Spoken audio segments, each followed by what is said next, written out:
अस्सलाम वालेकुम, नमस्कार, सत श्री अकाल, गुड इवनिंग। मैं हूँ आरज़ू काज़मी और आप देख रहे हैं जी पॉइंट ऑफ व्यू। हमें जॉइन किया है डॉक्टर मुक़्तदिर खान साहब ने। बहुत शुक्रिया सर कि आज आप आए, थैंक यू।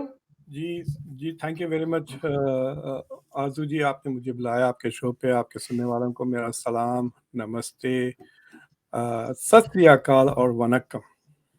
और सबसे रिक्वेस्ट है कि डॉक्टर साहब का भी यूट्यूब चैनल है और मेरे यूट्यूब चैनल को भी सब्सक्राइब करना ना भूलिएगा, जिसने भी सब्सक्राइब नहीं किया है। और आज हम डॉक्टर साहब बात करेंगे डॉक्टर जयशंकर की। उन्होंने जो अभी रिसेंटली बात की है यूक्रेन पे, इंडो पैसिफिक पे, एनर्जी पे, और वो आर्टिकल भी मैंने आपके साथ शेयर किया था एक। तो क्या कहेंगे आपके, उनकी बात आपको कैसी लगी और क्या लग रहा है कि आगे क्या उस पे क्या काम हो सकता है? देखिए, जितनी फ्रीक्वेंटली इनकी मुलाकातें हो रही हैं, खासतौर से जयशंकर और एंथनी ब्लिंकन की, तो it is like an on going conversation कह सकते हैं आप। ऑन गोइंग कॉन्वर्सेशन चल रहा है उनका मुसलसिल। तो आई हैव अ फीलिंग कि मैं आपको एक मिसाल देता हूँ। जब लीडर्स, जैसा कि फॉर एग्जांपल ऋषि सुनाक से पहली बार मुलाकात हुई, मोदी की या हम्म। कनाडा के प्राइम मिनिस्टर की वगैरह, तो उसमें क्या होता है कि सोशल प्लेजेंट्रीज में थोड़ा वक्त गुजर जाता है। कैसे हैं आप, हाउस थिंग्स, हम्म। फ्लाइट कैसी थी, इस तरह से। तो अगर आधे एक घंटे के लिए भी मुलाकात हो रही है तो वो ज़्यादा तफसीलन बातचीत नहीं होती है, unless there is some major critical issue hmm. जिस पे से दो पार्टीज अटके हुए हैं, and then one leader will try to persuade the other leader. वरना जो अहम बातें होती हैं वो एक लेवल नीचे हो जाती हैं। सो जो क्रिटिकल बातें हैं, जो डिसएग्रीमेंट की बातें हैं, जहाँ पे इख्तलाफात है अमेरिका और यूएस के बीच में, वो बातें जयशंकर साहब और बेसिकली ब्लिंकन साहब के बीच में हम्म। होती है। So that is why this conversation is in many ways more significant than से कि लीडर्स की मुलाकात हो। तो so in that sense we should see it in that case. तो जो मसाइल ये जो सॉर्ट आउट कर रहे हैं, एक मसला जो था पिछले 3-4 महीने से, जो इंडिया और अमेरिका के ताल्लुकात को थोड़ा टेंस कर रहा था, वो ख़त्म हो गया, which is India buying Russian oil. तो अमेरिका ने कह दिया कि अब हमारे को कोई इतराज़ नहीं है, आप जितना चाहें ख़रीदें, लेकिन वो थोड़ा कैप का ख्याल रखें। मतलब वो चाह रहे हैं कि रशिया के ऑयल की प्राइस ज़्यादा ना बढ़ जाए, हम्म। क्योंकि अगर ऑयल की प्राइस बढ़ जाती है ज़्यादा तो it it will make more money. Hmm. हाँ, तो बेसिकली, लेकिन रशिया तो डिस्काउंट दे रहा है इसलिए इंडिया खरीद रहा है। अगर रशिया वो डिस्काउंट नहीं देगा तो India will not buy, because उनको यूएई या इराक, जहाँ से वो नॉर्मली खरीदते हैं, सऊदी अरेबिया से, वो तेल सस्ता पड़ जाएगा, तो they will anyway not by that. So it's a moot issue. तो एक मसला जो तेल का सवाल को लेकर था, वो तो खत्म हो गया।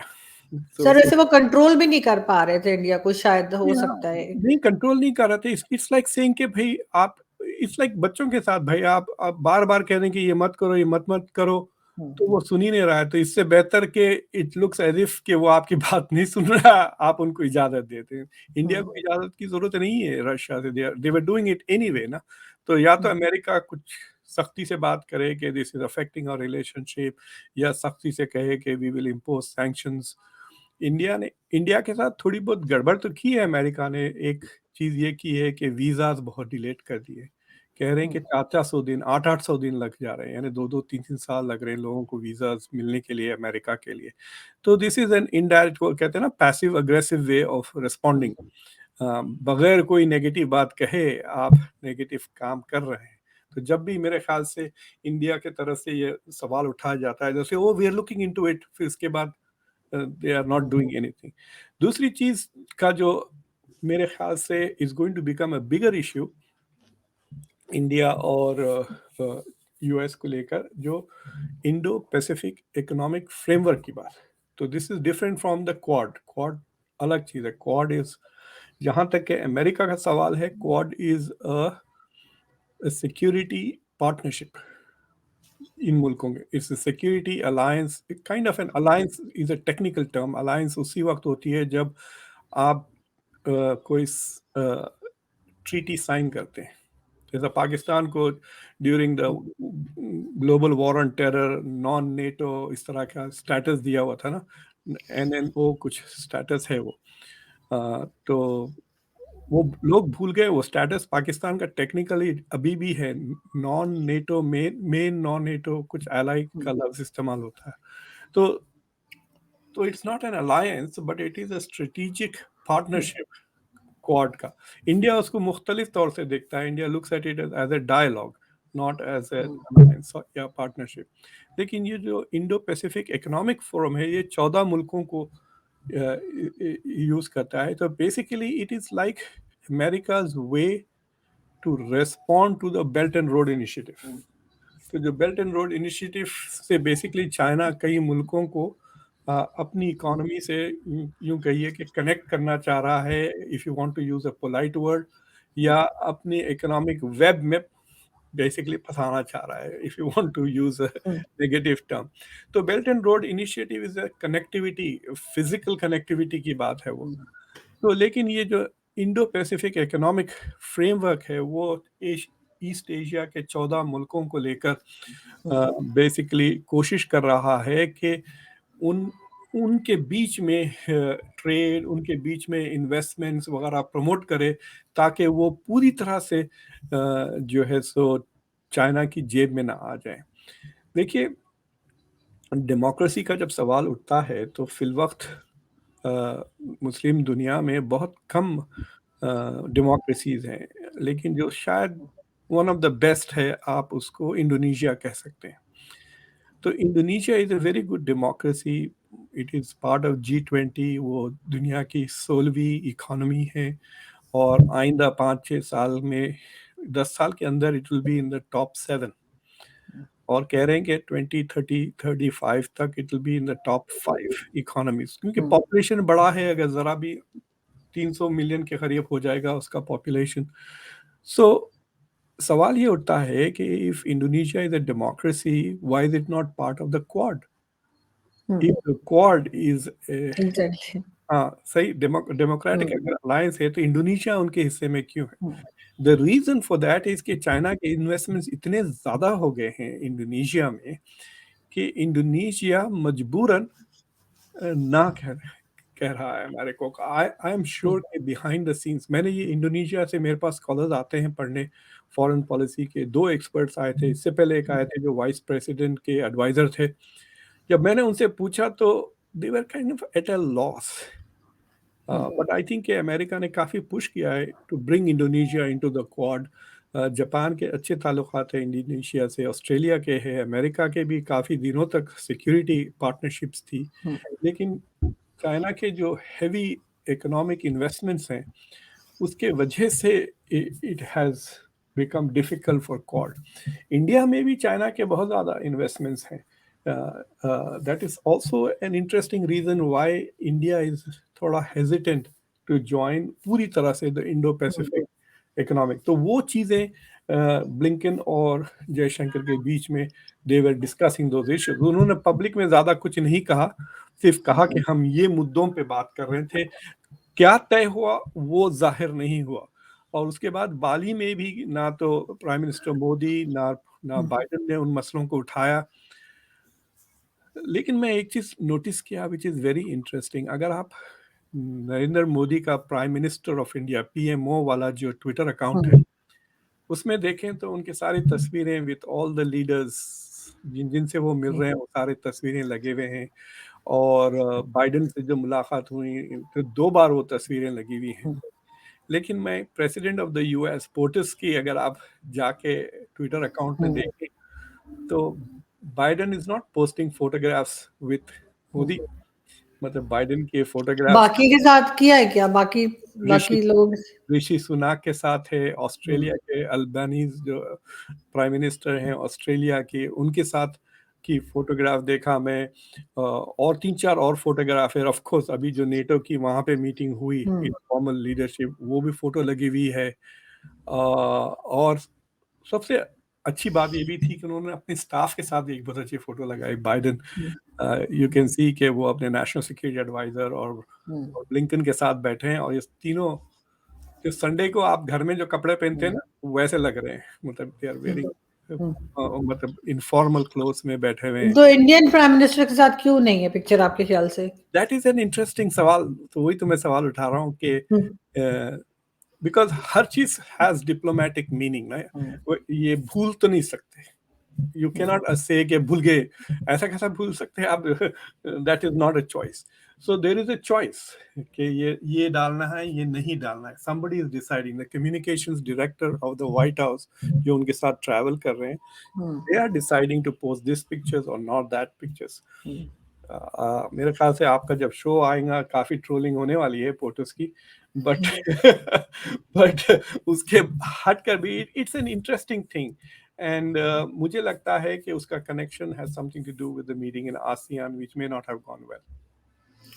हो सकता है। लेकिन सर एक एक वीडियो भी एक बड़ी वायरल हुई थी इसी इवेंट की कि मोदी जी जो इंडियन प्राइम मिनिस्टर है और चाइनीज प्रेसिडेंट के आपस में, जी हाँ। वो अगर आपने देखी हो उसको आप किस तरह देखते हैं? देखिए 2-3 मीटिंग्स जो जो इंडिया की तरफ से जो हम्म, अगर आप वीडियोस वगैरह देखें, तो जिस तरह से मुलाकात हुई बाइडेन की और नरेंद्र मोदी की, इट क्लियरली शोज कि दे आर वेरी फ्रेंडली, मतलब बहुत हम्म, अच्छे दोस्त की तरह मिले। मतलब बाइडेन बाकायदा अपना हाथ इज अराउंड मोदी और मोदी बात कर रहे हैं और वो सुन रहे हैं।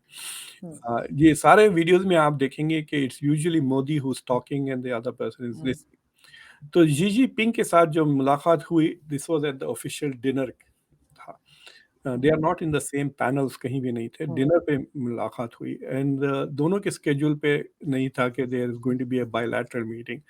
अभी तक 2 अपॉर्चुनिटीज थे, दोनों ने मिस कर दिए। समरकंद वाली भी एससीओ की मीटिंग, यहाँ पे भी they could have sat down and talked, but उन्होंने नहीं। एटलीस्ट यहाँ की जो मीटिंग हुई जिसमें हाथ मिलाए, वो यू कुड सी के बहुत बात कर रहे हैं। हम्म, मोदी बहुत ही मतलब you can see enthusiastically Modi speaking, hmm, और जी जिनपिंग मुस्कुराते हुए सुन रहा है।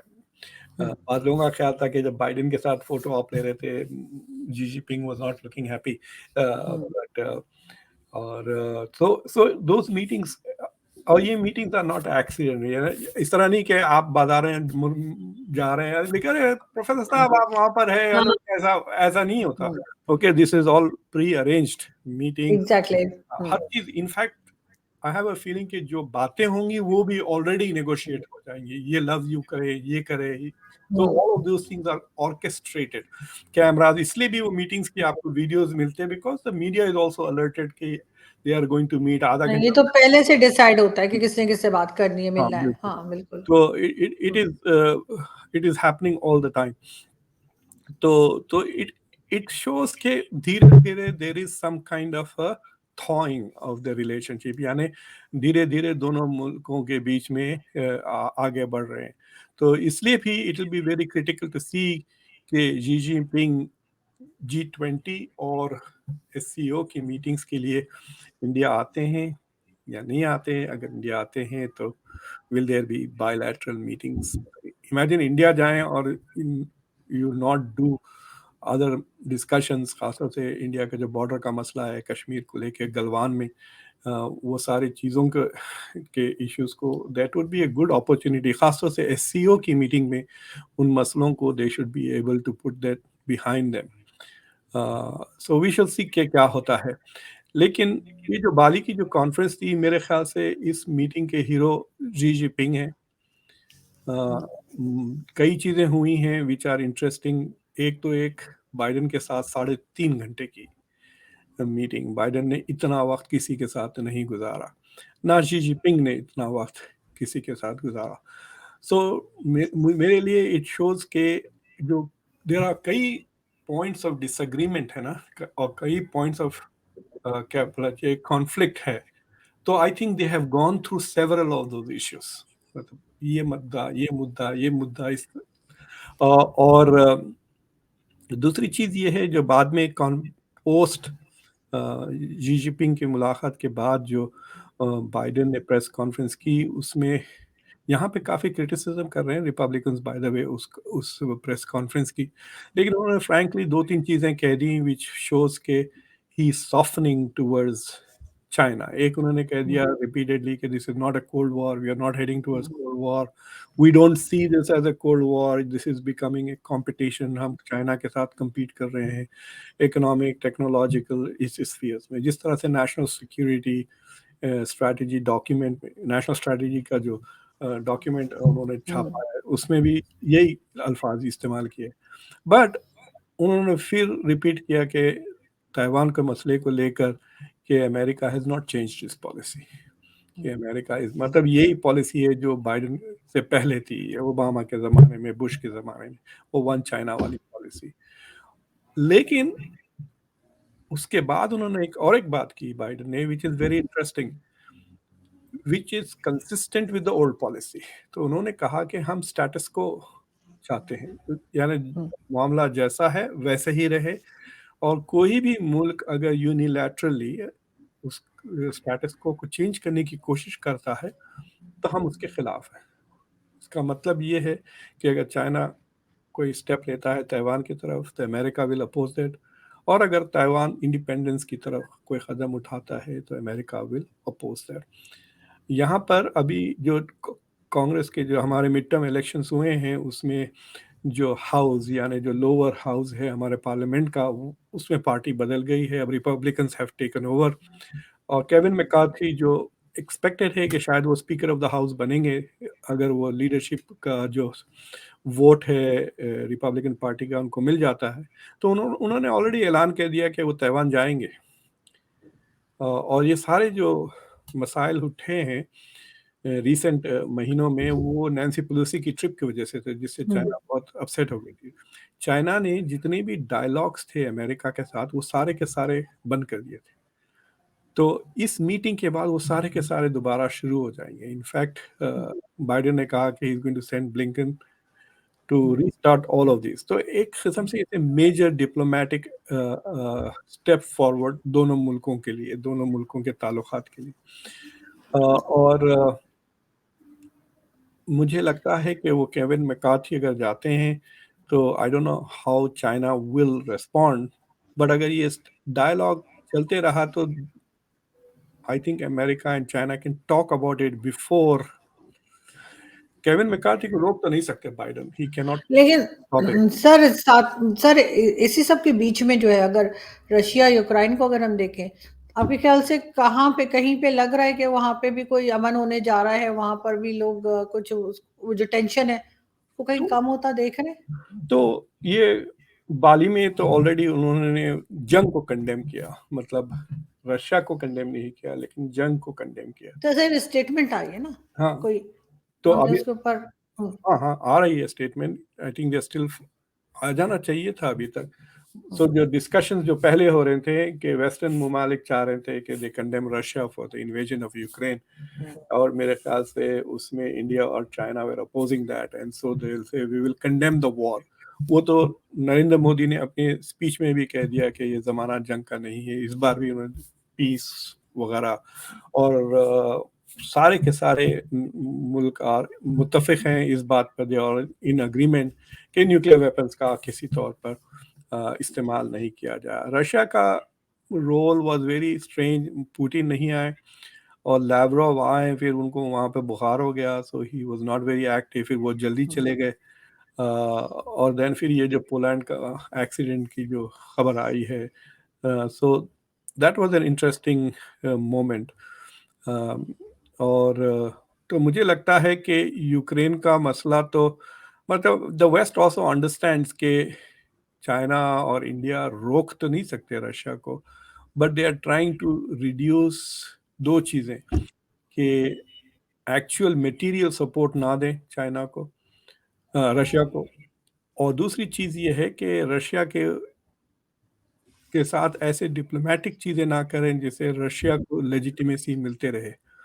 और अभी अमेरिका ने उन कंपनीज को जिन्होंने ईरान के ड्रोन्स रशिया को पहुंचाए उनके ऊपर सैंक्शंस डाल दिए हैं। So this is a signal कि अगर आप डायरेक्टली, तो चाइना जिस तरह से, India has not given material support to Russia जंग के लिए, इंडिया ने सिर्फ सही तेल खरीदी है जिसकी वजह से पैसे मिले हैं रशिया को, राइट, बट इंडिया ने हथियार वगैरह कुछ नहीं दिए।